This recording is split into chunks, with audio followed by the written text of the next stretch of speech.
안녕하세요. 시사건건 홀수영입니다. 자, 이번에 다룰 이야기는 인터콥이라는 선교단체가 지난 9일, 10일, 1박 2일 내외국인 3,000명이 모이는 행사를 가졌다는 이야기입니다. 자, 지금 광화문 집회 때문에 이 확진자 수가 급격히 늘어났고, 이 확진자를 잡는 데 있어서 방역당국과 많은 국민들의 희생이 따랐습니다. 사회적 거리두기 2.5단계까지 가면서 고위험군 업체였던 PC방이나 노래방 등은 아예 문을 열 수가 없었고요. 많은 자영업자들이 문을 열어놨지만 거의 장사가 되지 않는 이런 상황에 놓여 있었습니다. 자, 광화문 집회 누가 주도했나요? 국민의 짐과 극우 기독교 세력들, 이들이 주도를 했습니다. 결국 전광훈 목사는 다시 구속이 되었고, 대한민국은 아직도 광화문 집회의 후유증에서 벗어나지 못하고 있어요. 하지만 방역당국이 정말 열심히 일을 해주었고, 대한민국 국민들도 방역수칙을 잘 지켜주면서 큰 불길을 잡아냈습니다. 그렇게 이제는 1일 확진자 수가 약 50명 안팎으로 이제 나오고 있는 상황이죠. 그래서 사회적 거리두기 단계를 이제 1단계로 완화했습니다. 그런데 좀 짜증나는 뉴스가 올라왔네요. 기독교 선교단체인 인터콥이라는 곳에서 경북 상주에서 3천여 명이 운집하는 대규모 행사를 가졌다. 이 정도면 이들이 믿고 있는 것은 하나님이 아니라 거의 사탄 아닐까요? 도대체 이들의 정체는 무엇일까요? 그리고 인터콥이라는 곳은 도대체 어떤 곳일까요? 좀 알아봤습니다. 자, 일단 이번 행사에서 3천여 명이 모였다고 하고요. 우리나라 사람뿐 아니라 외국인들까지도 참석을 한 행사였다고 합니다. 그리고 9일, 10일이었기 때문에 이때는 사회적 거리두기 2단계를 시행하고 있었던 시기였어요. 그러니까 50명 이상 모이는 것이 금지되어 있었던 시기였다는 거죠.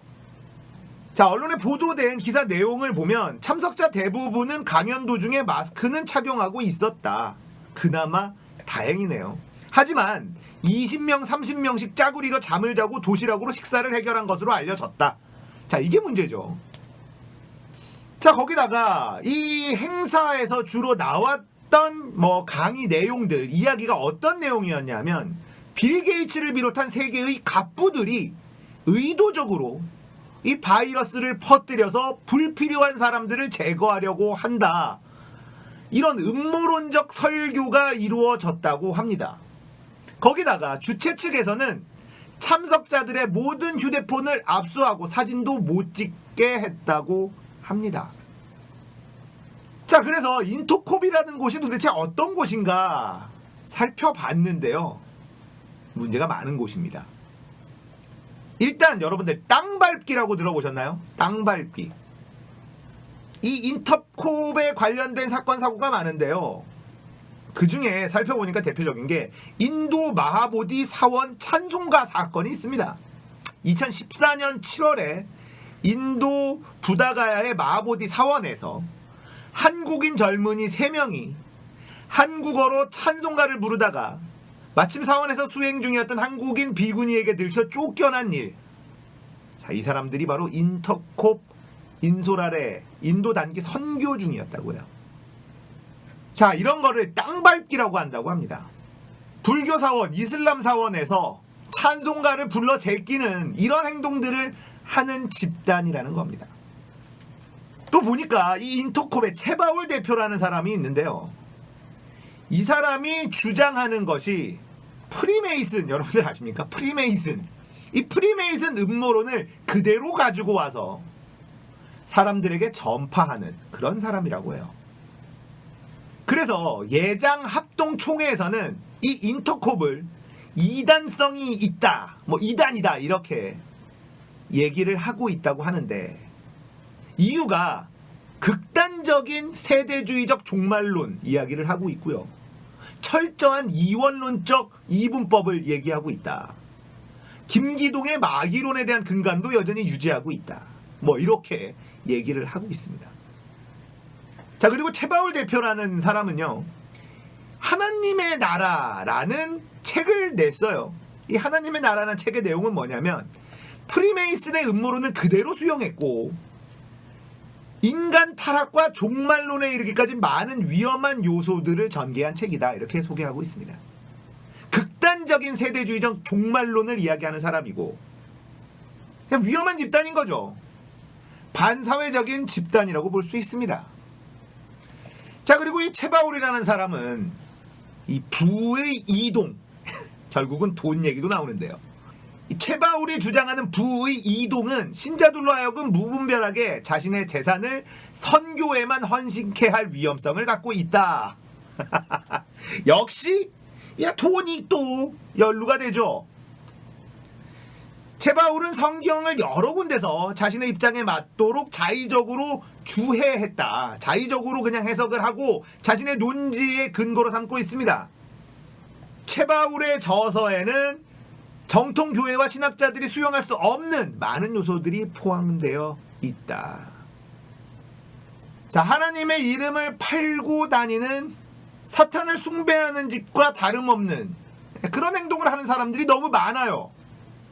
하나님이 대한민국을 보고 계시다면 엄벌에 처해 주시기를 바랍니다. 하나님의 이름을 파는 자는요, 구약 성서에 따르면 죽습니다. 죽어요. 하나님은 용서가 없습니다. 자신의 이름을 파는 거짓 선지자는 그냥 죽여요. 그런데 지금 대한민국에 이 거짓 선지자들이 넘쳐나고 있는 중이죠. 아니, 원래 넘쳐나고 있었는데 최근 들어서 수면 위로 올라오고 있는 것은 아닐까라는 생각도 해봅니다. 하나님의 말씀, 예수님의 말씀은 참 좋은 얘기들이 많습니다. 그런데 자신들의 행동을 합리화시키기 위한 자의적인 해석으로 성경을 이용하는 이런 거짓 선지자들이 나라를 혼란에 빠뜨리고 있고 하나님과 예수님의 이름에 똥칠을 하고 있는 이런 자들이 너무 많습니다. 단일 직업군 중에 선거 관련된 범죄 1위가 목사라고 하는 얘기를 들은 적이 있습니다. 이들은 성직자의 앞에 성자가 우리가 아는 그 성스러울 성자가 아닌가 봐요. 이렇게나 많은 거짓 선지자들 대한민국에 존재하고 있으나 하나님은 왜 가만히 계시는지 좀 이해가 되지 않죠. 자, 지금 방역당국이 또 비상이 걸렸다고 합니다. 이 사람들이 그곳에 가서 핸드폰도 다 꺼놓고 있었기 때문에 추적도 굉장히 어려울 것으로 보입니다. 자, 이들이 전국 어디에서 모였고 또 어디로 흩어졌는지 정말 큰 일이 벌어지지 않았으면 하는 정말 간절한 바람, 진짜 기도해 봅니다. 제가 하나님을 믿지는 않지만 진짜 기도해 봅니다.